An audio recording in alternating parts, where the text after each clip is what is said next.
রমজান মাসে অধিকাংশ পণ্যের দাম নিম্নমুখী থাকলেও চালের দাম বেশি। এর মধ্যে রোজা শুরুর পরও বাজারে কিছু কিছু চালের দাম কেজি প্রতি 2 থেকে 4 টাকা বেড়েছে। সবজির মধ্যে কয়েকটি ছাড়া বাকি সবজিগুলোর দাম সাধারণ ক্রেতাদের নাগালের মধ্যেই রয়েছে। আরও দেখা গেছে মৌসুম নয় এমন সবজিগুলোর দামই বাড়তি। রমজানের শুরুতে বেগুনের দাম 100 টাকার উপরে উঠলেও এখন তা 80 টাকার নিচে বিক্রি হচ্ছে। বাকি সবজিগুলোতে স্বস্তি রয়েছে বলে দাবি বিক্রেতাদের। রাজধানীর বিভিন্ন বাজার ঘুরে সবজির দামের এমন চিত্র দেখা গেছে।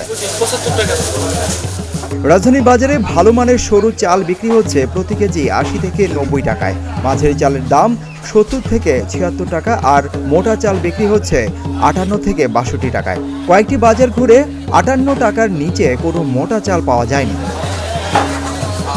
মোটামুটি ভালো মানের মোটা চাল কিনতে 58 থেকে 60 টাকা দিতে হচ্ছে নিম্ন আয়ের মানুষকে। তবে একসঙ্গে বেশি পরিমাণে নিলে 2-1 টাকা কম পাওয়া যাচ্ছে। এদিকে বাজারে আরও দেখা গেছে অন্যান্য পণ্যের দাম আগের মতো স্থিতিশীল আছে, কিছু কিছু পণ্যের দাম নিম্নমুখীও আছে। রোজা শুরুতে সয়াবিন তেলের যে সরবরাহ সংকট ছিল তাও এখন কমে আসছে।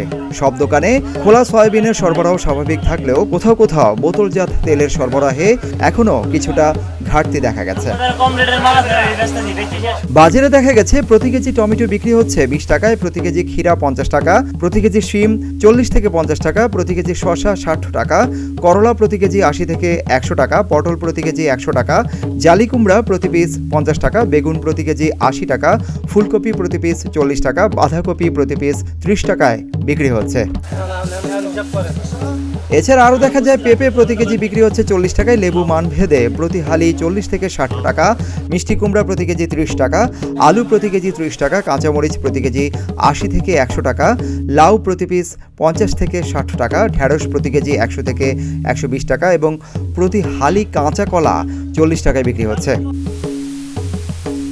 গত বছর উত্তাপ ছড়ানো পেঁয়াজের ব্যাপক দরপতন ঘটেছে। খুচরা পর্যায়ে দেশি ভালো মানের প্রতি কেজি পেঁয়াজ বিক্রি হচ্ছে 36 থেকে 45 টাকায়, যেখানে গত বছর এই সময় বাজারে প্রতি কেজি দেশি পেঁয়াজ কিনতে ক্রেতাকে খরচ করতে হয়েছিল 110 থেকে 130 টাকায়। একইভাবে আলুর দাম অর্ধেক কমে এখন 20 থেকে 25 টাকার মধ্যে বিক্রি হচ্ছে।